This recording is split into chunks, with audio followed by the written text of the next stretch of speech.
Thank you. It's a delight to be presenting this, and I'm very aware that this paper is very big and very provisional.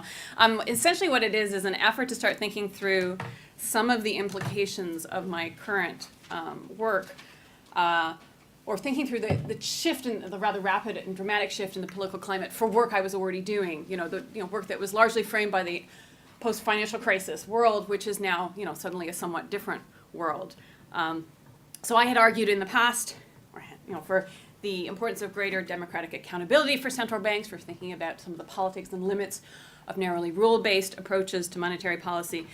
And now we're suddenly confronted by a democratically elected but rather illiberal government, So what do we do other than simply say, well, thank God for, the insulation of some institutions.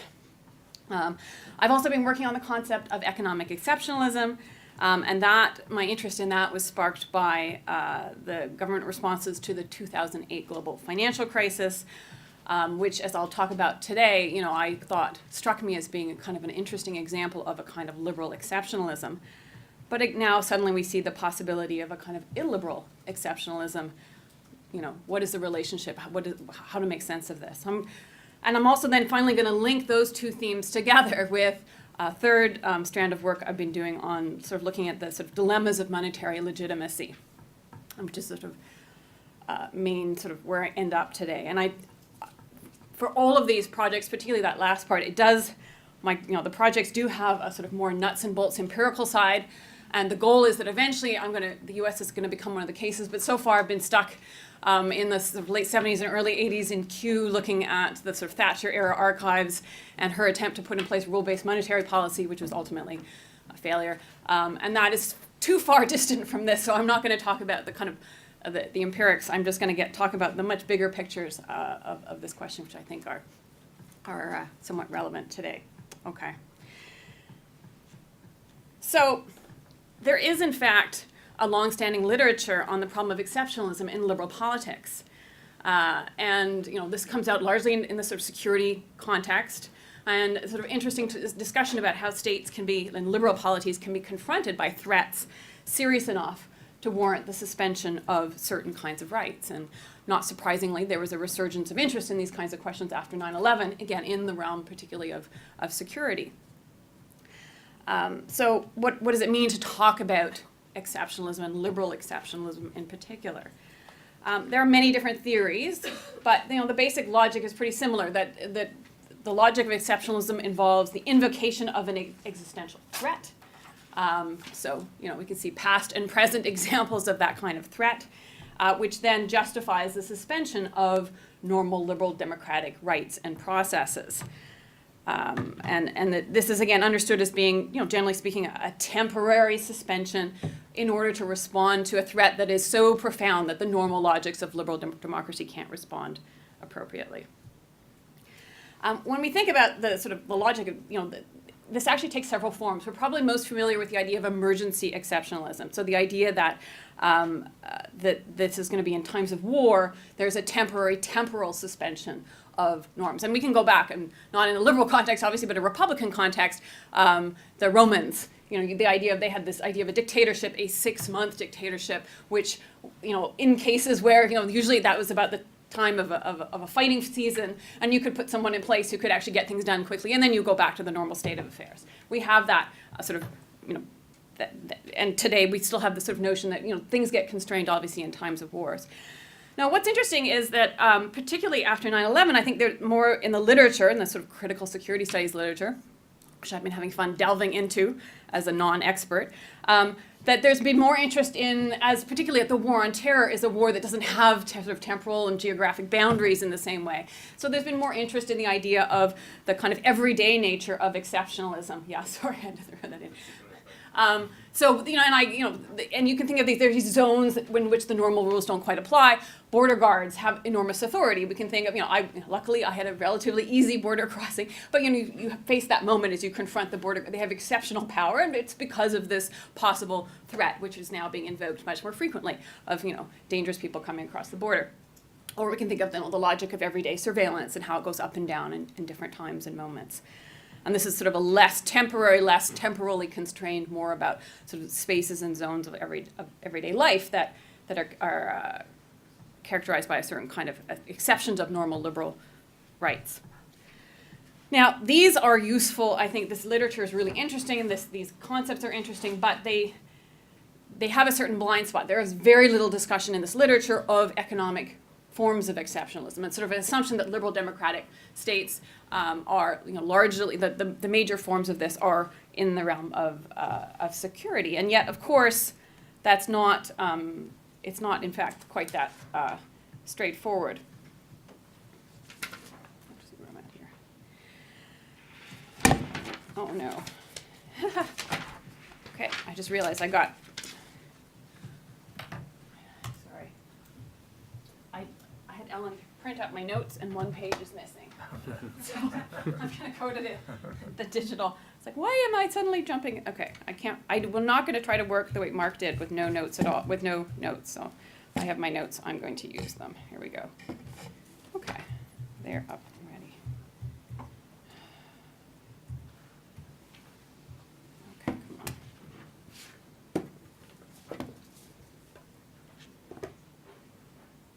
Sorry about that.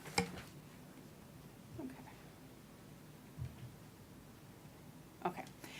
Now, if, however, we actually look through history, we actually find quite a bit of the use of emergency provisions. We find, in fact, there's a really close relationship there. And so I'm just going to give a couple of quick examples. We see the use, for example, of U.S. martial law to put down strikes. Here, this example is just an image from the Pullman strike in the late 19th century. This is done in the U.S. We saw similar kinds of examples in the U.K. And in fact, a very different kind of example, FDR's inaugural address in 1933, in the context of the Great Depression, where he basically suggests, if the normal practices don't work, I shall ask the Congress for the one remaining instrument to meet the crisis, broad executive power to wage a war against the emergency, as great as the power that would be given to me if I were in fact invaded by a foreign foe. So, and of course he did go on and use things like the Trading with the Enemy Act and so on in order to put through some of the main elements of the New Deal. So we have very clear examples in history of the invocation, the use of emergency powers in order to respond to different kinds of economic threats. Okay. Now, why would this be? Why do we have this? So we can think of, in a sense, what I'm going to suggest is liberal democracies have twin dilemmas. There is the one dilemma, the security, people who talk about security exceptionalism talk about the tension between liberal democratic rights and the demands of security or survival. That's one classic tension, which means sometimes those liberal rights are suspended. But there was also a constitutive tension in liberal democratic states between free markets and democratic stability. As we know, free markets are prone to crisis. And as we also know, once liberal states became liberal democratic states, there's also more possibility for people to organize, to resist, and to mobilize against the free market. So here, obviously, I'm moving in some ways into sort of Polanyian territory. Polanyi obviously saw this problem, and his solution then was to constrain market freedom. Okay, so in that tension, you decide you're going to put some brackets around market freedom for the sake of democratic stability. But obviously, since the beginning of the 1970s, sometime in the late 1970s, early 80s, it's much more Hayek's solution that has won out. And here the logic is much more about freeing the economy and ultimately protecting it from too much democracy. And I'm not going to get into this, but Hayek himself actually invokes and draws explicitly on Carl Schmitt to make some of these arguments, which is, and Schmitt himself obviously being the classic theorist of the state of exception. This notion here that there is a risk of too much democracy, and for him, obviously, for Hayek, the potential threat was an extreme one. It was the threat of fascism. It was the threat of losing that liberty in a very profound sense. And so sometimes it becomes necessary to protect a liberal society from too much democracy. But that sort of becomes a justification not only for invoking kind of emergency exceptions, but also much more for allowing the creation of pockets of everyday exceptionalism where certain elements of economic decision-making get protected from or insulated from democratic decision-making. And I think public choice theory and its sort of justification of the anxiety about bureaucratic oversight, and as I'll say, obviously, certain theories of time inconsistency and fears of more politically directed monetary policy are also part of that, kind of underpinned to some extent by that anxiety. Okay. So this is a whirlwind. I say this, what I've just covered, I have 2 long papers that deal with it, so I apologize. And I also know it's highly theoretical, but this is just getting me to where I want to talk a little bit about some of what's going on today. So where does that leave us today? I think actually these are very useful categories for making sense of some of what's going on in the last few decades and perhaps the last few months. We'll see. And I think, so I want to spend the last bit of time here talking about sort of the varieties of economic exceptionalism that we see operating today. So one of the most obvious ways in which we see, and we've sort of followed through on Hayek's appeal and anxiety, is the shift away from discretionary and towards more rule-based forms of monetary policy. And so, central bank independence and the reliance on these simple rules are designed quite explicitly to limit political interference, to insulate them from too much democratic processes, because the basic fear of being too responsive to democratic pressures will ultimately be counterproductive and ultimately produce inflation. Now, is this, one might think of this, so is this a kind of everyday exceptionalism, or is this just a technical decision? It makes sense. We do this. This is technical. We make similar kinds of decisions. And the reason I think it's useful to think of it as a kind of everyday exceptionalism is because if we look at the logic underpinning the justifications for central bank independence, they are in fact very much like the logic of exceptionalism more generally. That is, we have an implicit threat, and the threat is that of inflation. Now, this might seem like a minor threat, but in fact, it's a link to the lived experience for many people of the 1980s and the war on inflation and the willingness to raise interest rates in quite extreme measures to respond to that. But underlying that is this threat of this much more profound threat, which is obviously the fear of hyperinflation, and the example of German hyperinflation is there. And I here actually. Ben Braun, who's here, has written, touched on this a bit, and then cites also Juliet Johnson, who's done work on this. And Juliet Johnson actually has a really interesting new project looking at central bank museums. And she looks at the kind of narratives that they use to justify their role and the centrality of inflation, and which is actually hilarious, the different ways they kind of get people to interactively discover how terrifying inflation actually is. But she also suggests that, I think it's every single central bank, except maybe one or something in their museum, has, an image like this. That ultimately, the ultimate fear, the bugbear there, is the fear of hyperinflation, which is also the fear of, European, the kind of things we've been talking about today, right? The dissolution of Europe and the prospect of war. And so it is a profound political threat to the nation as well as to the economy. And then, obviously the solution then is to selectively suspend democratic oversight over certain areas, for the great, the sake of the sort of survival of the state and of the economy. And this logic, this implicit technocratic everyday exceptionalism, characterized the Great Moderation. It seemed to work actually quite well. There was a general support for that. There wasn't much question of that, and that seemed to be okay until we got to the 2008 global financial crisis. Using my lens, the lens I'm bringing it today, to me this seems like this is why I got interested in the idea of exceptionalism. It seems to me to be a really classic example of a kind of emergency exceptionalism, where you had the invocation of an existential threat. And here, Bernanke's famous response, to lawmakers, what happens if we don't bail out AIG, if we don't do this? Well, there may be no economy on Monday. Well, it's like, the world might end in economic terms. And so therefore, radical measures on a short-term extreme measures become necessary. And you have to rush, legislation through, because the times of Wall Street and the times of Congress are different, and so on, and so you end up putting in place a whole range of extraordinary measures, from the bailouts through to, as we've talked about, these various unconventional monetary policies that, which are, maybe they are going to end up being temporary after all, although it's they have been extending a lot longer than people actually thought was going to be the case. Okay, so again, very rapid overview of this, which leaves us to, I think, the sort of interesting question of where we are today. things have started to get less comfortable for central bankers. They were celebrated as superheroes. This was the era where you had the victory of experts. Alan Greenspan already was the ultimate uber expert before that, and then you had Ben Bernanke and the others coming in and actually saving us from the Great Depression. This sort of moment of this peak of respect for expertise. But that has started to come under attack, and I think we've been seeing more attacks on expertise as we've been talking about, and also specifically attacks on people like Mark Carney for overstepping his bounds, attacks on the Federal Reserve, obviously coming first from Congress and now also from Trump and so on. In Canada, we're nicer than that, so there hasn't been a lot of explicit attacks yet. We'll see. It's not independent. Pardon? It's not independent. Well, there's that. Well, yeah, we can get varieties of independence. But here, this is where I think we get into this interesting paradox, that the goal of all of this was to avoid politics, right? The credibility of rule-based monetary policy is based on keeping the politics out. A narrow set of targets, preferably those over which there's not going to be too much debate. The idea being, you can kind of avoid the problems of time inconsistency, the problems of moral hazard, just keep that out, and you can end up with a better system.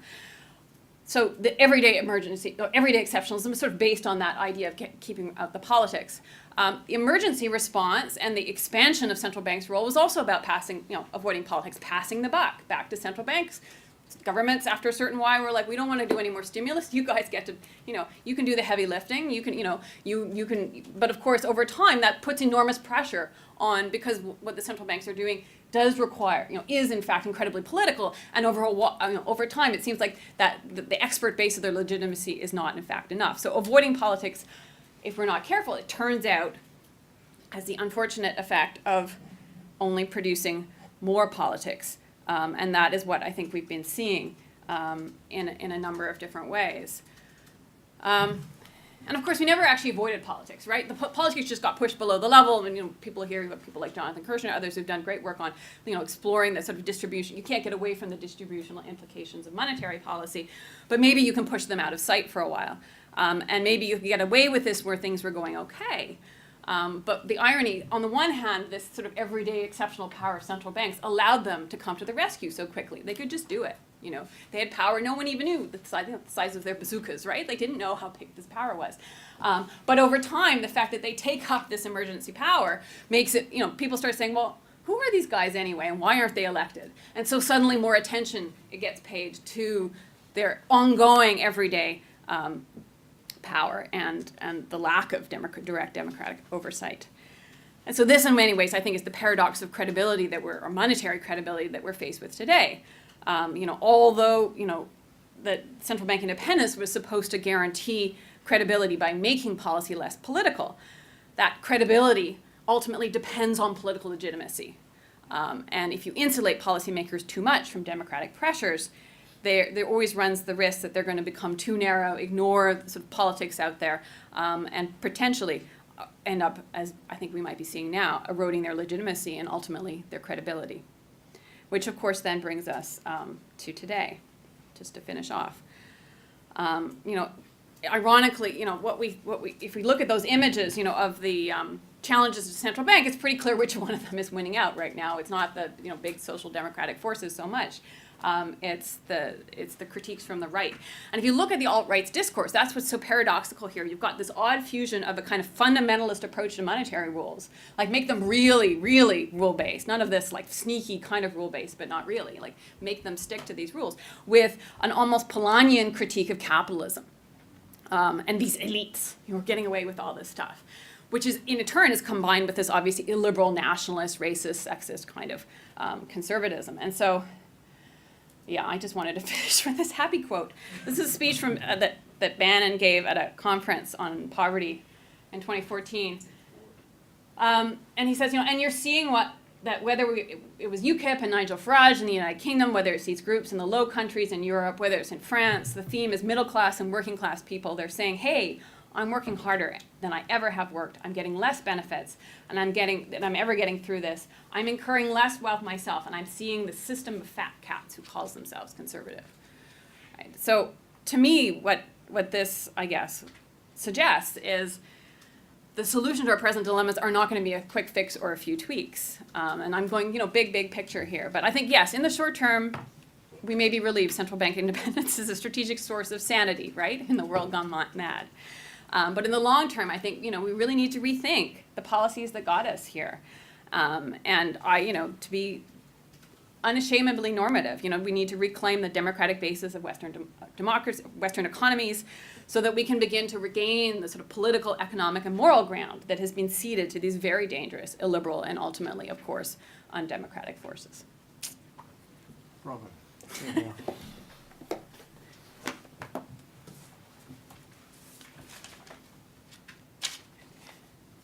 I just say parenthetically that I just find myself being terrified by the fact that I agree with Steve Bannon quotes. I know, that's when I read that. I was just like, I find this quite often. I'm like, I read it and I go, Yeah. and I'm like, oh shit, that's Steve Bannon. Remember what I said earlier, Mark? This is one of those moments. I know. One of those moments when you shouldn't. I know. You just said. I know. I'm keeping my eye on him. Okay. I imagine that everyone's getting maybe a bit tired of speaking about Trump today, but please just have patience for the next 15 minutes. I'm gonna continue the conversation. In my brief presentation today, I'm gonna offer some thoughts on what Trump's presidency might mean for U.S. financial power in the global political economy. And particularly, I'm going to focus on what Trump's presidency might mean for the status of U.S. Treasuries as the world's premier safe asset. I'm sure everyone here is aware of this, but with a value of around $14 trillion, the Treasuries market is the largest and most liquid financial market in the world, and foreign central banks, especially the central banks of China and Japan, have been stockpiling Treasuries as a part of their foreign exchange reserves. Current totals are around 40% of the public debt is owned by the rest of the world. Now, in the lead up to the election, there was a debate about what the potential consequences of a Trump victory might be for the Treasuries market. And I think, at least within the financial press, there was a consensus that a Trump victory would be a negative thing, if not outright catastrophic. So, for example, I think we heard earlier about how Trump said during the campaign that he would try to make a deal with the U.S.'s foreign creditors to try to reduce the value of their Treasury holdings. And this caused a lot of concern because it was seen as sort of an implicit endorsement of government default. Trump also pledged to cut taxes severely and spend up to $1 trillion in upgrading the U.S.'s infrastructure.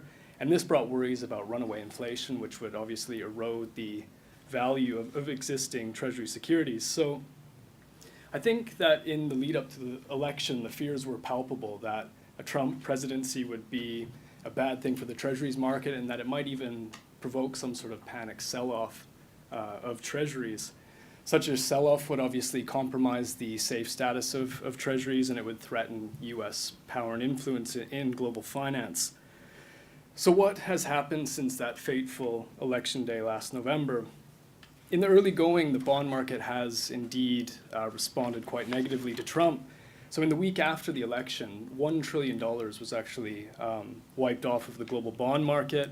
China and Japan have been offloading treasuries to the tune of billions of dollars. And since Trump's victory, the yields on treasuries have been steadily climbing from less than 2% before the election to around 2.5% on the inauguration day. So what are we to make of this early bond market response? Are we seeing sort of the end of the safe status of treasuries?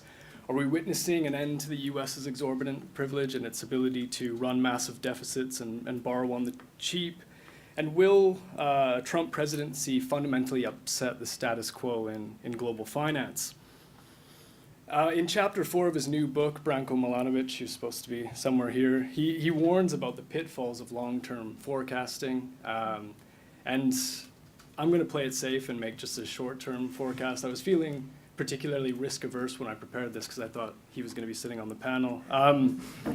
What I'm going to argue is that even with the risky president, I think the safe status of U.S. Treasuries is likely to endure for the foreseeable future. And I'm going to make two arguments to support that short-term projection. So the first argument is something that we've already heard a lot about over the course of the day. And it emphasizes the fact that there's currently a shortage of safe assets in the global financial system. And this lack of alternative means that the relative safety of treasuries is likely to endure even with Trump at the helm. Now, the second argument has to do with domestic political economy, specifically with wealth and income inequality here in the United States. As my research shows, domestic ownership of roughly the other half of the US public debt is heavily concentrated, and it's become rapidly concentrated since the early 1980s. And that concentration has taken place in favor of the top 1% of US households and in favor of the largest US financial corporations. These groups hold considerable political clout within the US political system, and they have a vested interest, I think, in maintaining the creditworthiness of the US federal government. And I don't see the power of those two groups waning over the next few years. In fact, I think that power will become further entrenched as a result of Trump's presidency. So I argue that there are both global and domestic forces of inertia that support the status quo. And in my time remaining, I'm just going to try to unpack both the global and the domestic dimensions of my argument. Okay, I'm going to start first of all with the global dimensions. And again, we've been speaking about this quite a lot already, so I'll try to be as brief as possible. When we view them in absolute terms, Treasury securities don't look like well, they might look like a less than ideal investment option, but we have to keep in mind that the world of global finance is never absolute, it's always relative. And when we look around at possible alternatives, we start to see we start to appreciate the relative safety of US Treasury securities. So generally speaking, as we've seen, the Eurozone and China are considered to be the two main rivals to the US as the main supplier of safe assets to the global financial system, but just think of all the problems that plague those places, which we've heard about already. Eurozone bond markets are still reeling from the sovereign debt crisis in the periphery. Italy's banking system is generally acknowledged to be on the verge of collapse. And even though the UK isn't a member of the Eurozone, Brexit has cast serious doubt on the future of the EU project. As Mark reminds us, Trumpism is really a global phenomenon, and even though it might have taken a hit last week in the Netherlands with, what was his name? Willy Wonka's evil twin. Willy Wonka's evil twin. Populist movements are still making headway in places like France and Germany, Finland, and elsewhere. What about China? We've heard about this a lot, but as a part of its strategy to internationalize the renminbi, China's opened up its interbank bond market to foreign investment, but that investment is actually quite minuscule. And investors still fret over China's opaque institutions, over its use of capital controls, and as we saw in Megan's presentation, they also fret over growing piles of private and public debt in China. And despite the reform efforts, it's interesting that over the past year, international usage of the renminbi has actually fallen significantly. I think, Dan, you pointed out in your paper 30%. That the international usage of the renminbi has fallen over the past year. So there's no doubt that a Trump presidency brings a lot of uncertainty, but we have to see that the rest of the world, at least the main challengers to the dollar, are also plagued by fundamental uncertainty, and that serves to reinforce the safe status of treasuries.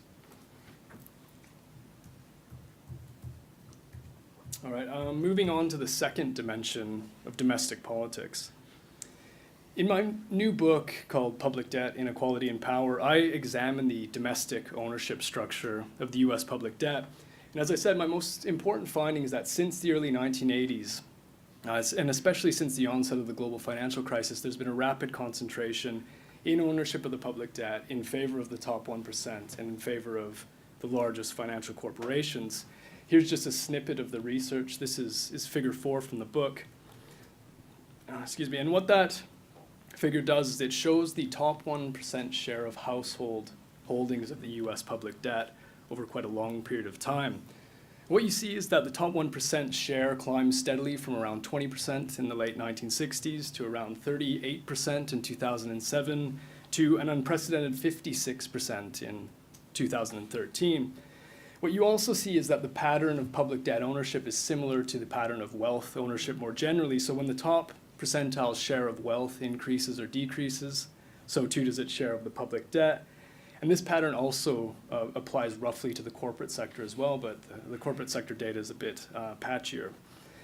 So how then does concentrated domestic ownership of the public debt reinforce the safe status of Treasury securities? It's important to point out that members of the top 1% don't tend to identify primarily as bondholders, and there's little evidence that foreign owners take the domestic ownership structure into account when they decide to invest in Treasuries. But what we do know is that the top 1% does tend to act like a cohesive class actor, even though it's divided in some senses. And we find this in research that's been done by political scientists here in the US, people like Benjamin Page and Larry Bartels and Jason Seawright, who've shown that members of the top 1% tend to share a coherent worldview. And what the research also shows is that the top percentile's preferences and political activism translate into very meaningful influence over government decision-making. So what I argue is that if the sanctity of US Treasuries was ever to come into question because of Trump or because of something else, then I think it's highly likely that these powerful domestic owners would stand as a formidable opposition to such developments. And I don't see that power dynamic changing with Trump's presidency. In fact, if we look at the early budget proposals and Trump's plan to cut taxes at the top and slash social spending, that's going to further entrench the power of the top 1% in America. So taken together, these global and domestic dimensions suggest that the safe status of Treasuries is likely to endure at least for the short term. I'd like to end with just some speculative thoughts on the big what if question. So what if Trump is actually able to bring about a sustained recovery? What if this economic nationalist rhetoric is actually translated into action and we see job growth and a reshoring of manufacturing? Wouldn't this lead to a substantial reduction of US deficits and debt? And wouldn't it put the onus on some other country or region to supply the global financial system with safe assets? And wouldn't all of that fundamentally disrupt the status quo in global finance? And my answer to those questions would be yes, it probably would. But I think there are good reasons to be skeptical about Trump's abilities to deliver on his promise. There are some obvious reasons to be skeptical. For example, if we look at what's going on right now, it seems that enthusiasm for Trump's infrastructure plan has cooled, especially within the Republican Party. And also his fiscal strategy contradicts the other important policy that he's emphasizing, which is a weaker dollar. But there's another less obvious and I think more fundamental and deeper reason to be skeptical about Trump's ability to sustain a recovery. In some of their recent work, Shimshon Bickler and Jonathan Nitzan explore a question that hasn't really been asked in the current debate, and that's the question of whether the top 1% and the large corporations at the heart of the US political economy want a recovery in the first place. And the reason why they ask that question becomes clear from what I think is a remarkable chart from one of their recent papers. So the black line in this chart shows the capitalist share of domestic income in the US, and the red line shows the unemployment rate in the US 3 years earlier. So what we see is that since the 1940s, decreasing rates of unemployment have been followed 3 years later by substantial decreases in the capitalist share of income. And since the rate of unemployment has been falling in recent years, we should expect the coming years to see a lowering of the capitalist share of income independent of whatever policies Trump adopts. And so if Trump does follow through with his job plan, then this could lead to even further decreases in the capitalist share of income. Finally, we have this chart here from Bickler and Nitzan as well, and it shows the 10-year yield on US government bonds against the annual rate of employment growth 5 years earlier. So there's a lag put into the second series. And what this chart tells us is that since the 1960s, employment growth has become an almost perfect predictor of what happens to interest rates 5 years later. So the Pearson correlation is incredibly strong at positive 0.89. And as you see, both employment growth and interest rates have been falling since the early 1980s.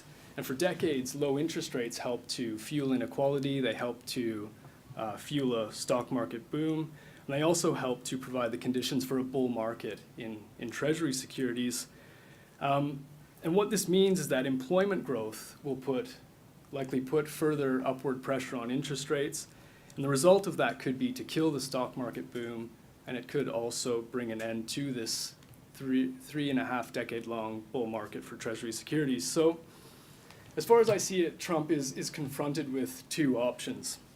He can try to upset the status quo and appeal to his populist base with job creation, or he can try to appease his class peers by maintaining the status quo. As I said, I'm not much of a gambler, and I don't have much of a risk appetite, but if I did, I would place my bet on Trump going with the latter rather than the former, supporting his class peers rather than his populist base. So I think that Trump faces powerful incentives to work within the status quo of global finance, and at least in the short term, that helps to reinforce the safe status of Treasury securities. Thank you. Over to you, Paul. Thank you very much. And Mark, thank you very much for inviting me to this. Let me just get up the quote that I need. I'll begin, if I may, by just making a couple of remarks on what the other panelists have said. As Jackie knows, I have a book out for review at the moment on the legitimacy of delegating to central banks and other independent Can you pull the mic closer? regulators. Yeah, sorry. I have a book out for review at the moment on exactly what Jackie was talking about. And it prompts two comments. You framed it very much in terms of monetary policy. I mean, very big picture. I mean, the reason that the crisis was as deep as it was, in my view, was that the core intermediaries didn't have any equity, didn't really have any to speak of. And I think that's kind of orthogonal to the monetary policy question. The other point I would make about the kind of exceptional macroeconomic measures that central banks took is that the degrees of freedom that they had to liaise, and I'm deliberately using a vague term, with the elected part of the state depended very much on constitutional provisions. So in our case, when I was at the Bank of England, all of the innovations that were clearly within the law, buying gilts is clearly within the law, but were beyond what people would have been expecting, were formally endorsed and in fact indemnified by the executive branch, who had to go to Parliament and get permission for that. And my advice to the ECB had been that they should go to the Council of Ministers and do the same. Things are a bit more difficult here. I think that people like Adrian Vermeulen and Eric Posner, who kind of think the whole episode was kind of Schmittian, and I think they exaggerate. I also actually think that one should breathe in carefully before flirting with Schmidt, who was an extremely bad man. Bank of England view. Can we have that? I speak for no one other than myself. Since I couldn't even say it was the Harvard view, although I could hazard a guess on that. Here, even where the Federal Reserve could have coordinated with the Treasury, they chose not to. So whether it's an effective thing to do or not, when you do QE, you have a view of how it's going to work, and partly it's going to work by pulling down long yields. That gives the government, certainly an indebted government, incentives to lengthen the maturity of their debt so as to lock in long-term funding costs, which of course slightly undoes what the central bank's trying to do. We reached an agreement that was announced in an exchange of letters with the finance minister that the government would not do that they would not change their debt management strategy in the light of QE. Larry Summers and others have written a paper a couple of years ago now. It was done by an HKS student, who revealed that actually the US Treasury had lengthened the maturity of its debt after QE started. And the Fed's, there's a Brookings conference on this you can find on YouTube or somewhere, and the US Treasury's response, and the Fed's response is, well, this would have compromised Federal Reserve independence had there been any liaison. And all I can say is that's not what we thought, and Mervyn and I had about 60 years of central banking experience between us.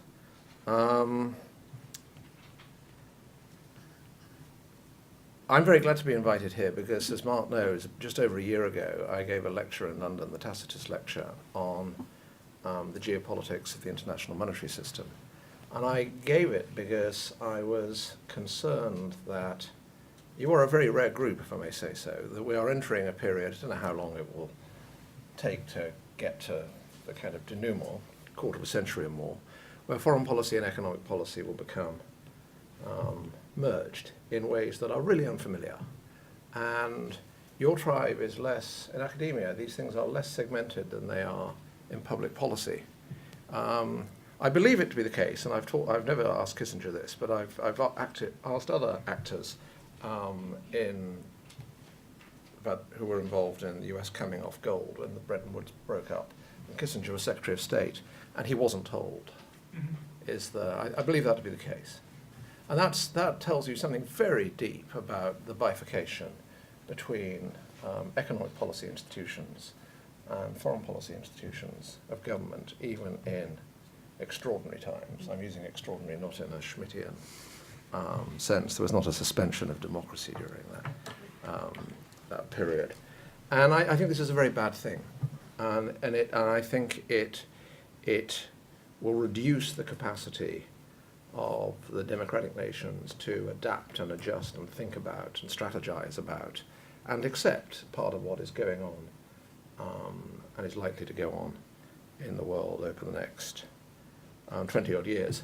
And although Kissinger may not have been told, people like Paul Volcker actually were at the cusp of that. He was very involved in that in the US Treasury. And he did live in the cusp of that world, in ways that I think it would be hard to think of any official on either side of the Atlantic who occupies both fields very comfortably. So I'm pleased to be here. And I want to start off, and it's rather unfair actually, because I'm quoting it out of context. Ben Bernanke gave a speech a couple of years ago about the dollar as a reserve currency. And I ended my lecture a year ago, effectively saying how much I disagreed with this. And let me read it to you. Overall, the dollar standard appears to provide a global public good, and the rents to the United States of providing that public good seem to be much diminished, at least relative to the Bretton Woods era. With the benefits to the users and the provider of the dollar standard less asymmetric than they once were, we shouldn't be overly exercised over controversies about whether the dollar will retain its preeminence, the future of the renminbi as a reserve currency, and so on. These debates are more about symbolism than substance. In purely economic terms, the universal usage of English, say, is far more valuable to the United States than the broad use of the dollar. And whether or not I would have agreed with him in the context that he was making those remarks, I can't remember, but in the context of the debates here today, I disagree with them very strongly. I think it actually misperceives the great advantage of being the issuer of the reserve currency, and I think it dismisses the significance, the material significance of symbolic power. The reason I disagree about the economic benefits is that the economic benefits are typically thought of as kind of like an annuity value. And then Mr. Tiffin talks that actually that's going to bring a burden in due course. And of course all of that's true, and I'm pretty sure that's what Ben was referring to. But I don't think that's where the great advantage comes. One of the more remarkable things about the first part of the financial crisis, by which I mean 2007 into late 2008, early 2009. And so this is the phase before the euro area has managed to implode itself. It's very much a US subprime, US brewed, US managed, not better than okay managed, crisis of absolutely global significance. And what occurs? Flows into US treasuries at the asset that everybody wants in those circumstances is US treasury bills in particular, but not just bills, the kind of medium term, treasury bonds as well. And so what happens? At just the point at which, irrespective of discretionary fiscal policy, the automatic stabilizers, which do exist in this country, kick in and the deficit is going to increase through unemployment benefits and reduced taxes. The costs of funding that deficit go down. at just the point at which people could be dumping the dollar, which would have kind of complicated the politics of reacting in some respects. There are flows from all over the world into the dollar. That was not true. We didn't have a run into gilts. We didn't particularly have a run away from gilts, but we didn't have a run into gilts. The French and Germans did not have a run into buns at that point. This is an economic and therefore domestic political insurance device. Being the issuer of the reserve currency is incredibly valuable in very bad states of the world. And very bad states of the world are likely to, shifting the use of the word world, are likely to affect the whole of the world if you are the hegemon. And it was during this episode that I finally had an inkling of why my opposite numbers in the Federal Reserve, and particularly in the US Treasury, for a quarter of a century, had always talked about a strong dollar policy, because we would always look at each other,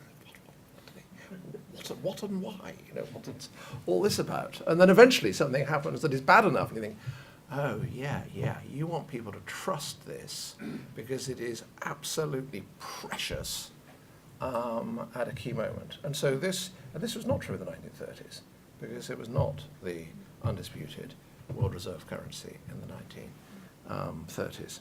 So about the symbolism, of course, symbols don't just come out of anywhere. There is a special symbolism to money, but it has both material roots and material consequences. The way I think about the post-Second World War monetary order, which of course has two phases, and we may be going into a third phase, is that in a kind of schematic sense, it is a grand bargain.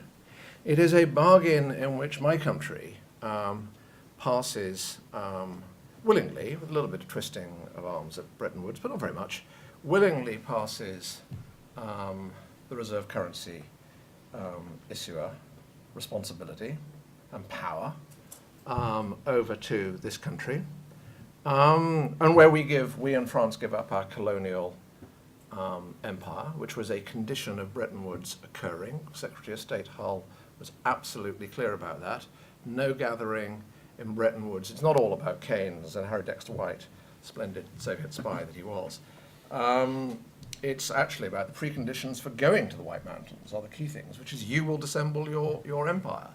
And of course the trade in part is, and we will outsource our defence to you. So this is linked to the debates over the last 18 months or 2 years about will you please spend up to your 2%.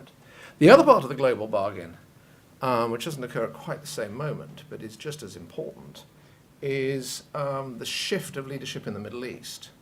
Again, from my country to the United States, and the particular concord with the Al Saud family, where they effectively shift the invoicing of oil. They're the marginal producer of oil in the world. They shift invoicing from sterling to dollars, which is a big moment in the 20th century.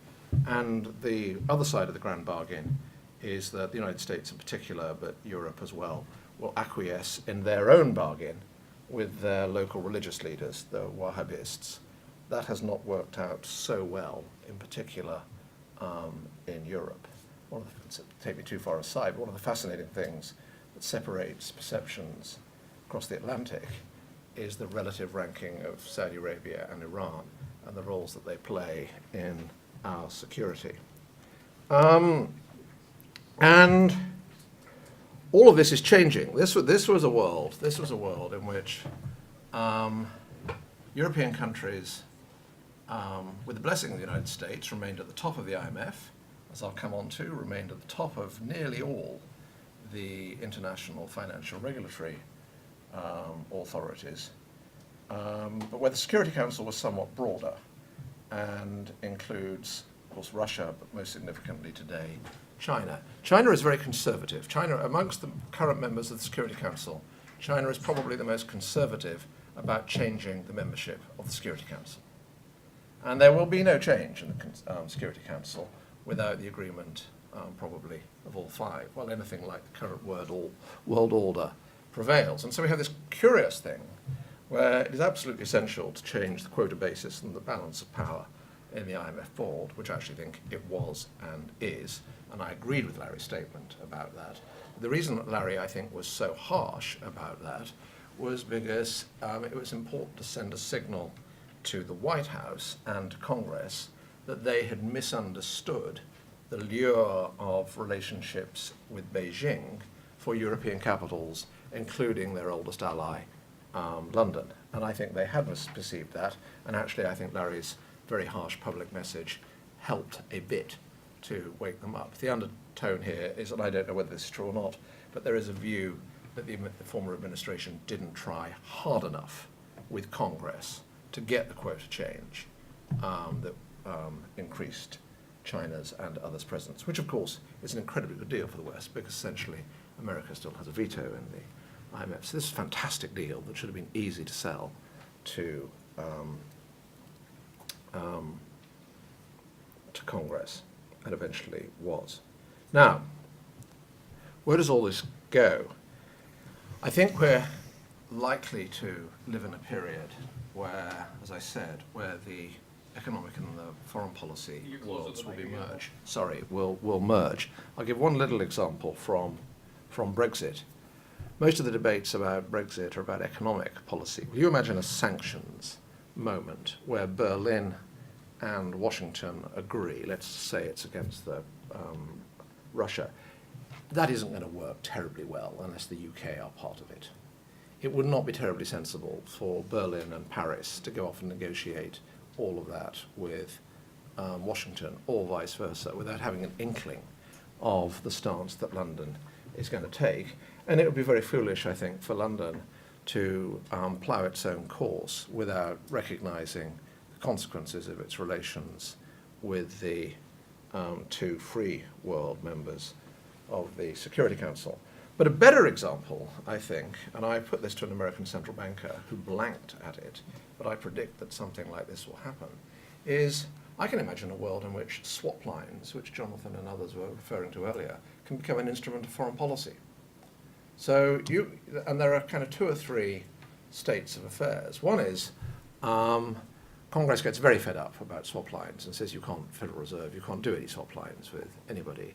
Well, that would probably endogenously cause people to run lower dollar mismatches elsewhere in the world.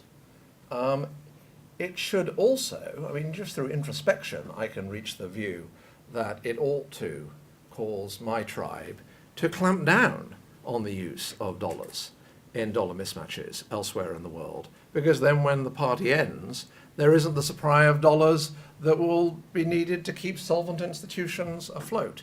So a complete ban would be quite a big thing. Now imagine it isn't a complete ban, but there's a list of people decided by, it doesn't matter whether it's decided by the Federal Reserve or the Treasury or Congress for these purposes, just decided in the United States. A list of countries who can have swap lines and those who can't have swap lines.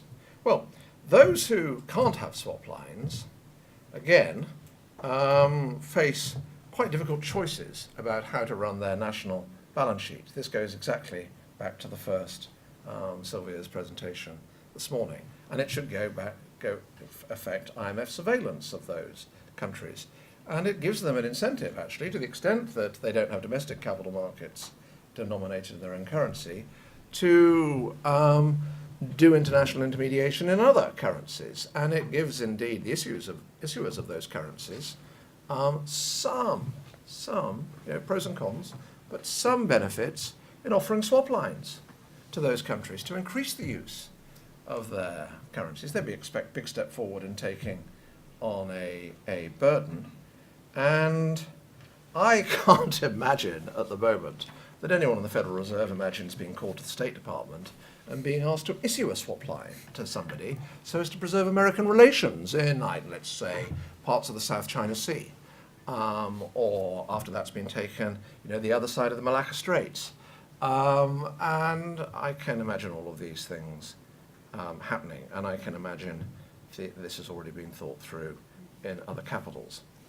The one thing that hasn't featured today at all, and it was one of the reasons I asked about Japan earlier, in fact, Whereas most of the world's monetary system is not money issued by my former colleagues.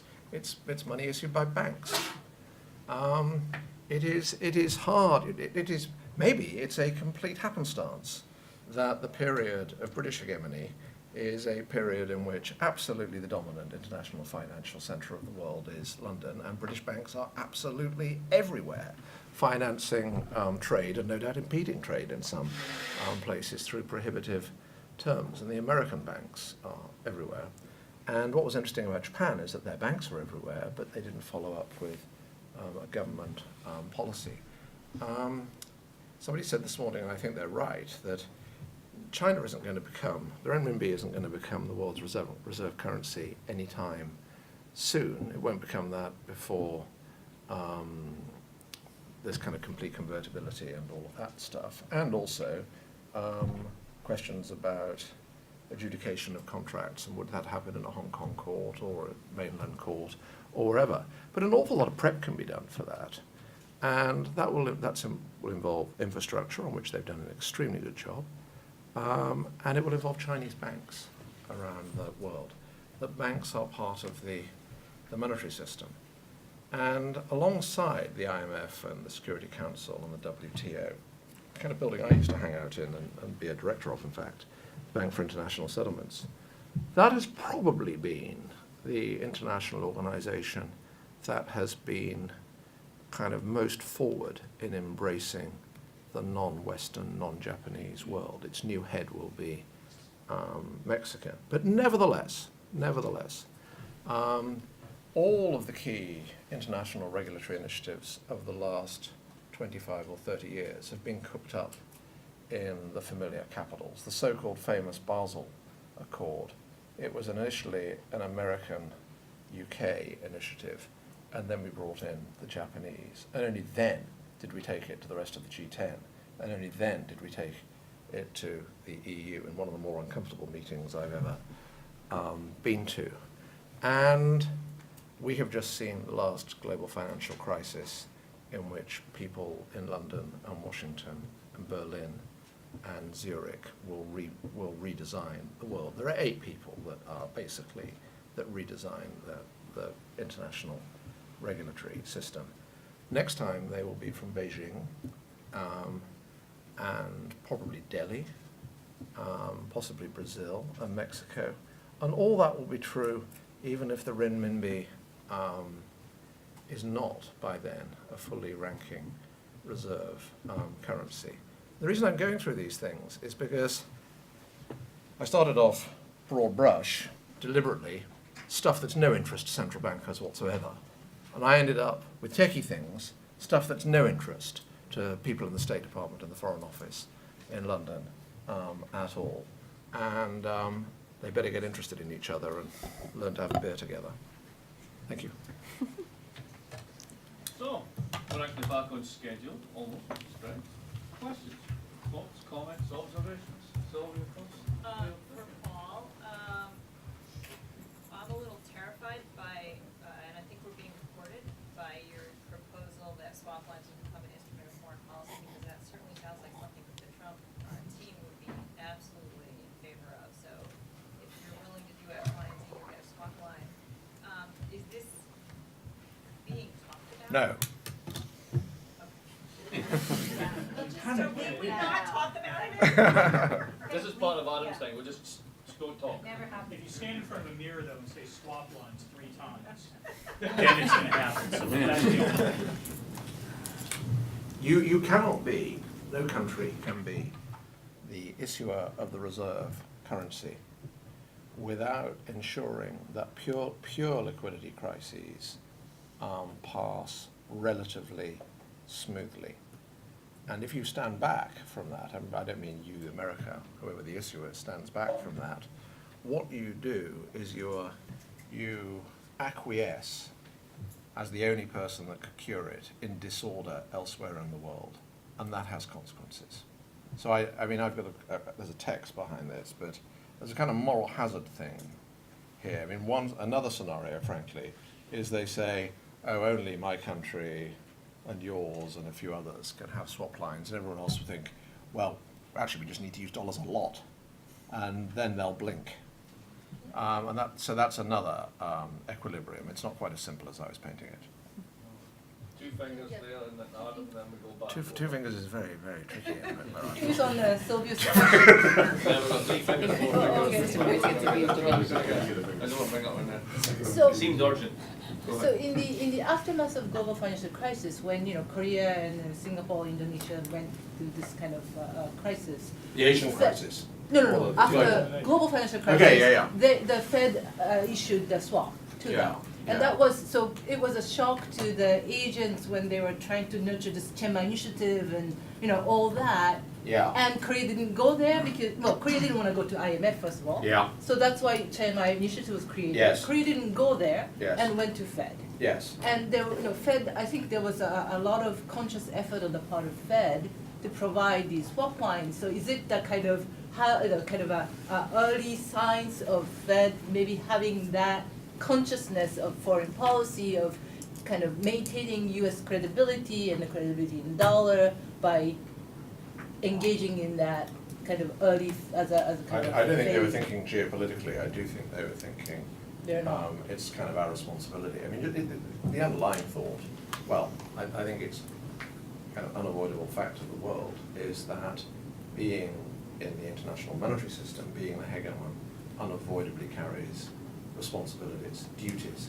Raghuram has talked eloquently, kind of aggressively, frankly, when he was central bank governor in India, about not only kind of formal responsibilities, but moral responsibilities. I thought that was a little bit beyond his brief, going back to a remark that was made earlier, but I thought it was very revealing that people today in rising powers, and that's most certainly a rising power, were prepared to use that kind of language. And that's not the kind of language that Europeans would have used about the United States over the last 60 years, because there was a great big deal up in the White Mountains and before. So there's an accord there, and a key, if you like, about what this world order is between, particularly my country, the European victors, if you like, and France and the United States, but also the others behind us, that, other countries just weren't part of, and the kind of rich texture and subtlety of that acquis isn't as meaningful for them. I can't imagine a governor of the Bank of England talking about the moral responsibilities of the United States in the international monetary order, because somehow it would cross an invisible line. So I'm making a kind of point about we're in territory where everyone, it's like a contract thing, although I don't really believe in social contract theory, but there really was a bit of a contract here. People were there. I don't know. I want to press further on this absolutely fascinating point, because I couldn't agree more with you about its fundamental importance. But I would have thought that Russia is the real test case in the fall of 2008. The refusal to seriously discuss or consider a swap line for Russia, which had a classic balance sheet problem, but had also just briefly engaged in the Georgia war, I think is the real test. And it's quite clear there that geopolitical issues were at stake. Yes. That Putin was an antagonist to whom one wouldn't even consider extending it, even though they had huge dollar liabilities. And that was actually considered a pressure point that it was really useful to explore. The terminology, and I like your idea that morality, and Rajan was kind of cack-handed in the way he pushed, right? But the terminology that's used, the New York Fed and the Fed board develop a set of criteria for whether or not you get a swap line. And it isn't moral, it's responsible economic policy. Yes, And if you don't operate a responsible economic yes. policy, you can't have a swap line. Yes. And that gives them all the discretion in the world to discriminate between Korea and Russia, which has brought its problems upon itself, and so bingo, right? So I agree, you don't talk about morality, but you talk about something else, which is a sort of near substitute, which we'll do. And then what I think is really interesting is the way in which the zone where the swap lines operate absolutely massively is in your account and everyone else's hugely depoliticized, which is between Europe and the United States. And the US goes on actively geopolitically intervening in the Eurozone crisis throughout the entire thing and all the way through to Brexit, right? The swap lines popped back open in the summer of 2016. But at every bad moment in the Eurozone crisis, both the Fed and the US Treasury, Lael Brainard is the point person, right, is is managing very closely the relationship between the US and Europe. And now we've sanitized that. This is what Habermas would call the zone of global interior policy, right? This isn't geopolitics, but fundamentally it's the economic stuffing of NATO. And Yes. as you describe it, like Yes. we've all agreed not to call it what it is because we're part of this connection. But I think viewed analytically from the outside, you'd have to say that that's what's going on there, a really unprecedented effort by the United States to underpin the financial and economic stuffing of NATO. And with regard to Trump, when the first Trumpist says the word swap line, we know we're in trouble. No, well, Seriously, well. when they say it, like, Well, it depends on the circumstances in which they say it. but frankly, like, I'm back in the like zip, like, because they don't understand. The chances of them understanding it are very low, right? So it'll be a kind of classic bugbear. We've offshored the, you know, big, I'm trained, of course, to believe that there is no politician who can't be brought up to speed. Of quickly course, but that's the by- yes minister. Without particularly skill. So the 3 points you make, Yeah. and I'm interrupting simply, Russia, otherwise that I'll Eurozone. forget them. Yeah. Russia, I think I agree with you. Yeah. It'd be interesting to know about conversations that went on between Fed, Treasury and State on that. On the second one, the Fed's criteria, and I've written a bit about this in another context. I and David Lee from Tsinghua University gave the IMF some advice a couple of years ago, which is published. You would actually want the enforcers of that in a way not to be the Federal Reserve, but you would want it to be, I mean, a treaty organisation that can make objective assessments, by which I don't mean there's a kind of unique truth, but you know, there isn't going to be dissent amongst whatever the expert community is, which I think absolutely goes back to Sylvia's presentation about national balance sheets. Essentially, if you've got a whopping great euro liquidity mismatch and you're sitting you're sitting outside Europe, you had better go and talk to Mario, really, and whoever's the current chair of the Eurogroup, another one of Mark's friends. The third point was about. the implicit geopolitics Oh, of yes. the relationship with the US. So I agree, but I think it's and I'm going to twist what you said a bit, in that I don't think that I think the fact that it's kind of all wrapped up in the language of my tribe isn't necessarily a bad thing, because actually it goes to Jackie's point, in that you want in a sense, the big dilemma I'm trying to pose really is you want my tribe to be constrained in their actions by the language they have to use. I mean, you know, some central banks could write options with individual households. Tailored, that's called tax policy. Actually, it's street-by-street tax policy. But you don't want them to do that, and constraining the language that they have to use is a way of putting a little bit of paint around those invisible lines. The dilemma, if you do that for long enough, the risk is that when circumstances change, people have forgotten what's really going on. And in a sense, mine is an appeal to, you know, Volcker's 86 or 87 or so on. You know, who is there that might know? And knows not to talk about it normally, if you like. And you know, during my adult lifetime, there's a kind of succession of immensely impressive state secretaries in Germany in particular. It's a kind of great route to the top. And probably unfair to current incumbents, but I don't quite see that now. I don't see that cadre.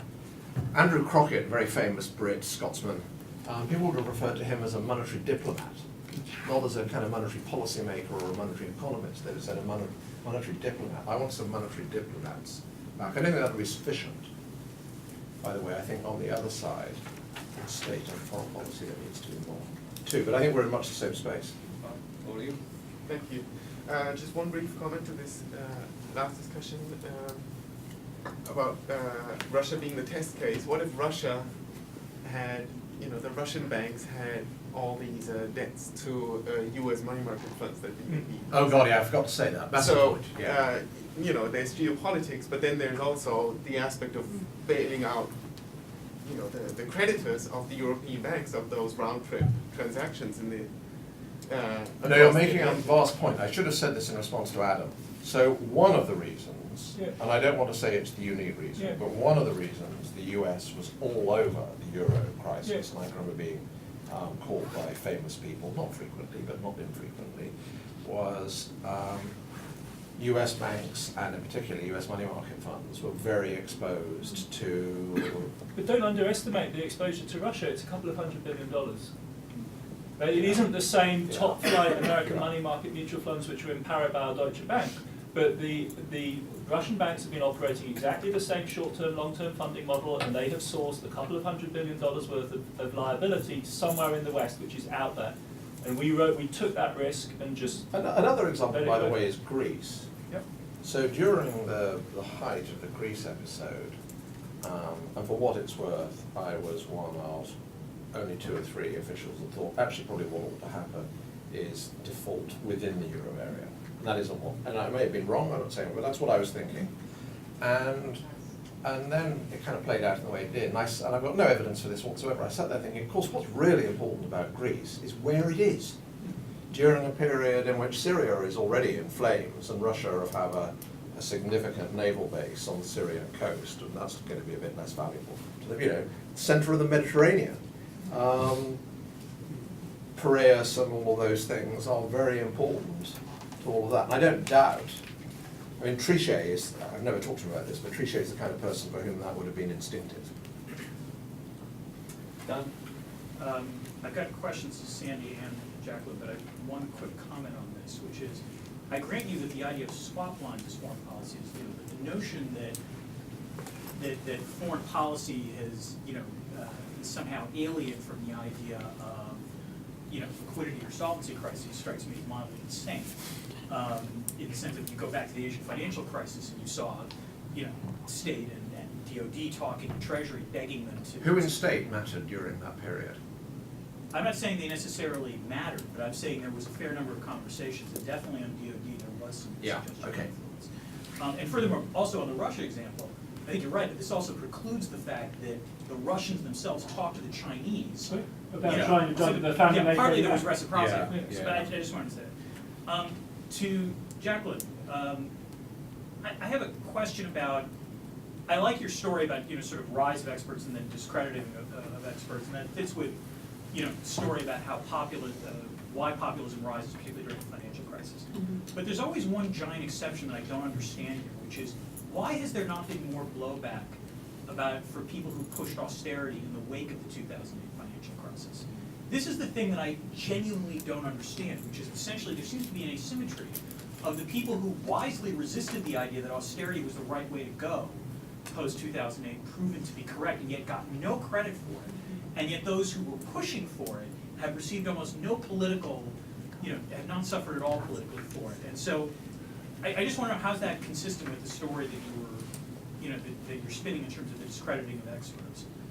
And then with respect to Sandy, on the sort of 1% reflecting political purposes, I'm going to start writing a paper, in fact, on this very question. But there's this one thing that keeps nagging at me, which is all of these people did not want Donald Trump to get the nomination in the GOP. And a lot of them spent considerable sums of money to the effect of trying to prevent that from happening. So, yeah, I'm willing to accept a story that says they're still relatively influential, but that data point keeps nagging at me. And I keep wondering if the sort of pressure that you're talking about would actually work, given that they worked like dogs trying to stop it from happening in 2016, and particularly 2015, and it didn't work. Over to Jackie. Okay, and I might also just respond to some of the comments that Paul made. I'll start though with Dan. This is actually really interesting. I'm trying to think through the logic here. I mean, one thing I'll say is what the example. One of my sort of questions, I don't have a clear answer to it, but one of my sort of questions I've been sort of looking at is, I've done recent work, I have a book on the politics of failure, and when, how different institutions respond to failures, how failure gets framed, how people define problems. But recently, I think one of the things that's kind of struck me as fascinating is what gets counted as a failure and what doesn't. And again, because I went back to the late 70s, early 80s, having fun at, Kew Gardens, looking through various debates in the sort of early Thatcher administration, assuming initially going in without doing a little bit of reading, sort of assuming that, thinking, I want to look at this moment where rule-based monetary policy was developed and tested and took off. And actually, when you look back at it, it didn't work. People papered over it by calling it political monetarism, but you actually look, they created the medium-term fiscal financial statement. They were going to, their framework. They were going to, had rules-based numerical targets and so on, all this set out. In the end, it didn't work. And yet that never got read as a failure. It has not gone into, that's not part of the sort of the dominant narratives we tell about the development of neoliberalism, the rise of monetarism, and so on. And so this, again, what are the moments, and this is about, the narration of crisis, but it's also about narrating, what we end up describing as a failure and what we don't, and what gets the credit for being a success and what doesn't. I mean, I guess maybe if Bernie Sanders had succeeded, there would have been the political capital to tell that story. I mean, that would be one way of understanding it. And, so going to like Blythe, work on looking at like how do the ideas get used as instruments, what are the institutional factors that, again, maybe it's because one of the big, I think, challenges we're facing right now is the absence, we're talking about absence of alternatives as far as safe assets and alternatives as far as, key currencies, global currencies, but there's also an absence of alternatives of ideational frameworks right now. I mean, that to me is the biggest dilemma we're facing right now is like, what next? And if the only alternative to the existing fragile neoliberal order, is populist, that's desperately worrying, and it's partly because there isn't an obvious, well-articulated, institutionalized alternative. So it's not a real answer, but it's just sticking a few things at the wall. I think it's a Can I great do two things? Yeah. Just one thing to think about is well, the distributional story on failure. So the Eurozone is a failure for whom? Well, if you're sitting in Northern Europe, well, it's not, because all the costs are on somebody else you don't give a damn about. And also, remember that the discrediting of monetarism came just as the UK economy was turning in 84 through 86. And then there was a housing bubble, which popped around the end of that period. That got the blame. Yeah. No one was looking at the failure of the rules of that sort of stuff. But I think unlike in the States, rules-based monetary policy was destroyed during that period. But that has never featured in the literature very much here, because American monetary economists only ever write about America. And with that nationalist comment. Well, can I just have a quick response? I just wanted to come back to Paul's. So, I mean, I get a lot of pushback on using the language of exceptionalism. So I do understand. I'm aware. I understand that discomfort, and in fact, there are a lot of people who are quite critical of using the language, partly because it gets very quickly conflated with, even if it's a critique of Schmitt, it's still, you're still using him, and that raises problems and challenges, and I do appreciate that. But I do think at the same time it's useful for two reasons. One is, I think analytically, if you move beyond Schmitt, like there are in fact some really interesting analyses that do a kind of more sociological, not seeing it simply as a pure breach, break from legality, for example, but instead looking at, because in fact, if you look at things like, all the various measures taken after 9/11, most of them were passed, legally, legislatively, and so on. But they do, of course, still create zones like Guantanamo Bay, and they, create quasi-legal provisions for torture and so on. So, in a democratic society, more of this gets kind of enmeshed into. And it's been worked on the British context also, where you get, these things are temporary, and then they do expire, but bits of it get worked into legislation in various ways, and you get this kind of. So I think that the insight that's been on the security literature thinking about that is useful for us thinking about. I think, again, this is so analytically, I think it's useful for seeing what are the areas in which, and I think we do see responses to emerge. I did see, the response to the financial crisis, again, I'm in Canada, and we had a very conservative government at the time, and they would say things like, of course, normally unions are allowed to go on strike, but this is this is a crisis. We can't allow those rights to stand right now. And we saw a lot of that kind of normally but. And I think analytically it's interesting to get in there and look at that, but also I think polemically sometimes it's worth, saying, okay, when people are making these kinds of claims, it's important to sort of to test them, and because I think that liberal democracies do sometimes need to make exceptions to the rules, but we have to hold those exceptions to a particularly high level of accountability, whether they're in these moments of emergency or whether, we sort of let them happen over time and And this is the question I'm getting into now, trying to think through, you know, what is the technocratic exemption of something from democratic oversight? Is that a solution to the risks of sort of more authoritarianism, or is that, you know, historically sometimes those things are actually quite intimately connected, and so, you know, really being careful in asking those questions. But I know I'm still using it, we'll see. I'll probably move on eventually and find other ways of talking about these questions. Yeah, thanks for your question, Dan. I guess I would respond by saying we have to distinguish between the behavior of the 1% before the election and the behavior after the election, just like we need to do that for members of the Republican Party as well, because it wasn't just the top 1% that was fundamentally opposed to Trump, but there were also key figures within the Republican Party as well. And I wanted to ask you this during your presentation, but we ran out of time.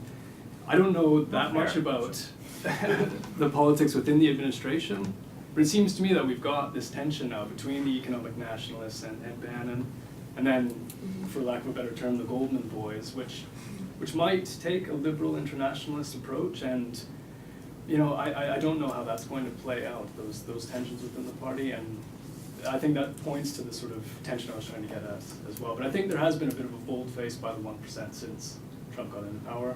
The problem is we need a lot more research, because the research that I mentioned from people like Page and Seawright, that's based on a survey that they did of top earners in the Chicago area. Okay, so very localized thing, and we need more research on it. So I look forward to reading your paper. So Simon, and then Ian, and then me, then coffee.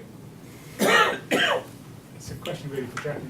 I hold no candle for untrammeled central bank independence, but how do we ensure democratic control over policy when policy challenges facing governments are becoming so complex and technocratic,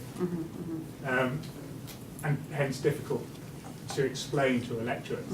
So you cannot insulate policymakers from democratic control, but how do you prevent democracy from leading to very bad policy? I mean, it's worth bearing in mind that the problems in terms of macroeconomic policy in recent years have largely been on the fiscal side, i.e. the arm of macroeconomic policy subject to democratic control.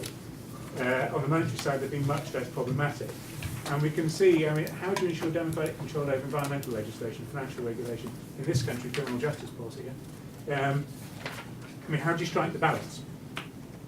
I think I have a piece in Ethics and International Affairs, I think came out last year, where I try to set a few, so basically I'm not suggesting, like, you know, elect the central banker, what a terrifying thought. Anyway, you know, again, it all depends on the American context, much more terrifying than some others, because the partisanship, so it's about figuring out ways of, I suggest a number of things, and I sort of looked at things like thinking about what are the guidelines of targets in a sense, and so a narrow focus on price stability by its nature is less capable of taking these other things into account. And there's been, this is not controversial, except it doesn't seem to be actually happening, but sort of recognition of moving the inflation target higher, so you've got a little more room. The idea of expanding the targets beyond simply price stability, thinking about growth, thinking about other kinds of questions, so that the more of the I guess the concerns of a population can get taken into account.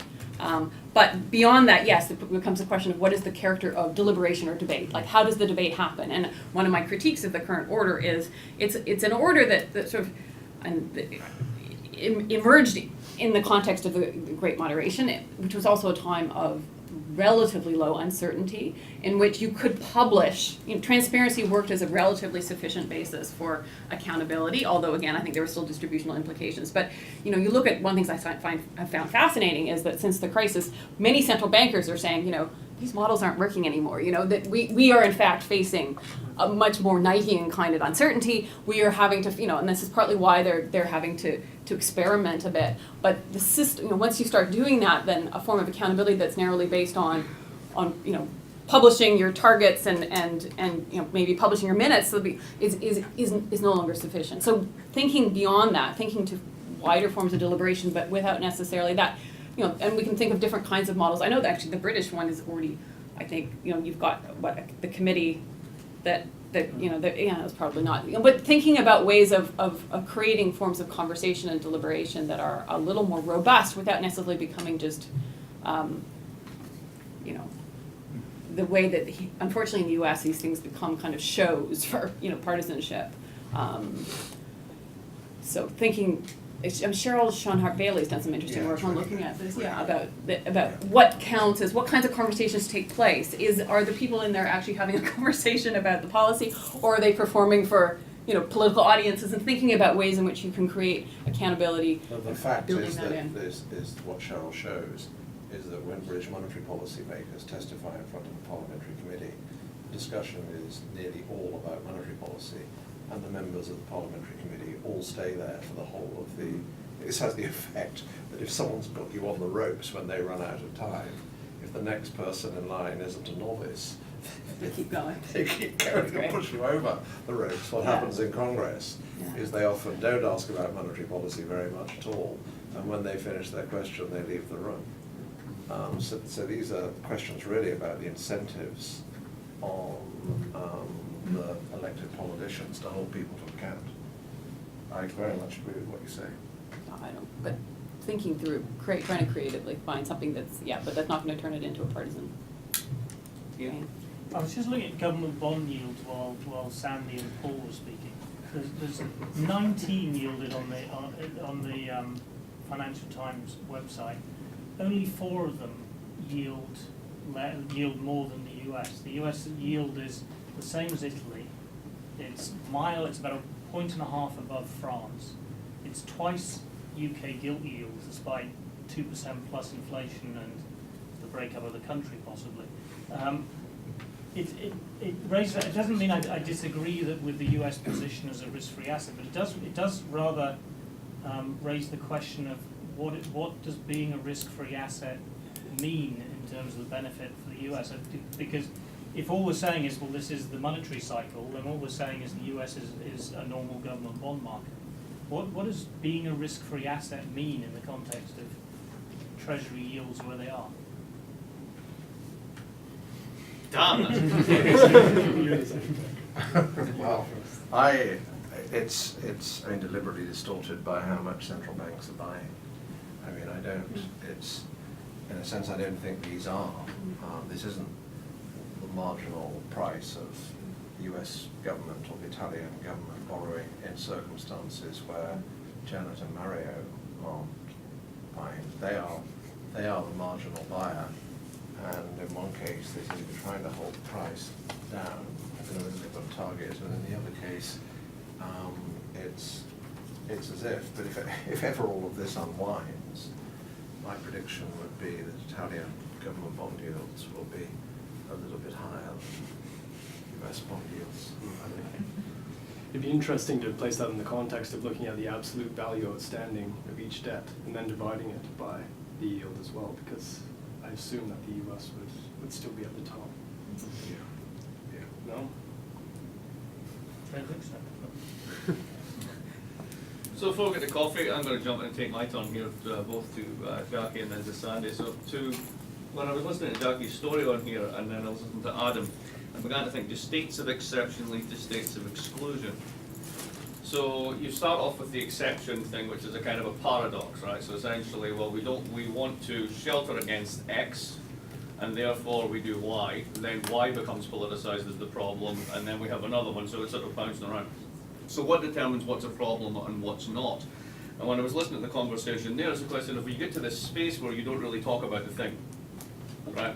And it's, it's a bit sort of like awkward Thanksgivings, right? You don't really have the big family fight about what's really at stake. You displace it onto something else, right? So we don't really acknowledge Russia. We talk about the other stuff, right?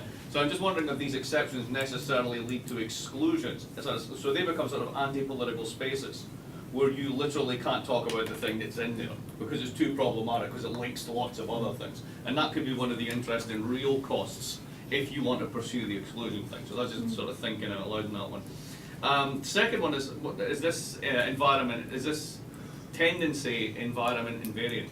So a simple way to do this is to just map sort of what I set up with earlier today, which was inflation and deflation. So if inflation is perceived by everybody to be a problem, then you will want independent central banks, etc. If you squeeze that all out of the system and the problem is heavy indebtedness with super low inflation, and that begins to have problems, then these things become politicized. So in a sense, is there a sort of an underlying distributional politics that could explain the shifts? And then the last one is in the context of beliefs, something that we've both worked on. A good example of this is the whole sort of debate recently over R star, the equilibrium interest rate, and whether there's been a secular shift in R star such that even when you're on the zero lower bound, you're not really there because this supposedly magical interest rate that if you find it in target, which balances out everything and produces full employment, would magically happen. And you've got the San Francisco Fed paper that came out 2 years ago, and then a whole bit of literature now saying, of course, that that's not there. So I was at a meeting with some central bankers last November, and I brought this up and said, you know, maybe there's no R star. And this was the exclusion. Literally, one of them turned around to me and said, "That stays in the room." Right? That stays in the room, right? So there's a very powerful sort of like set of beliefs at stake when you get to sort of the tolerance levels of either of these states of inclusion or exception or something. So that's just some thoughts to help you push it on in that way. Very simple one for Sandy was the top. I mean, I buy the story. I get it, the collective action problem, the whole thing. But again, this goes back to sort of relative valuation and what's in the asset basket. They don't just own debt. Right, they also own equities, they also own everything else, right? So even with that sort of cohesion, then there's different sort of risk-return profiles to the assets. So I can see them acting collectively and squeezing down on things, but when you get to the sort of the Nixon and Bixler story, which is basically, right, the rich don't want a recovery, I just think it's a bit too blanket in that regard. So watch out for that one, because I think some of them that are basically like long tech industries in San Francisco and unicorn investors, they really want that shit to pay off, and they could do with a good recovery. So They're also invested in stability. yeah, so they're just some closing thoughts before coffee.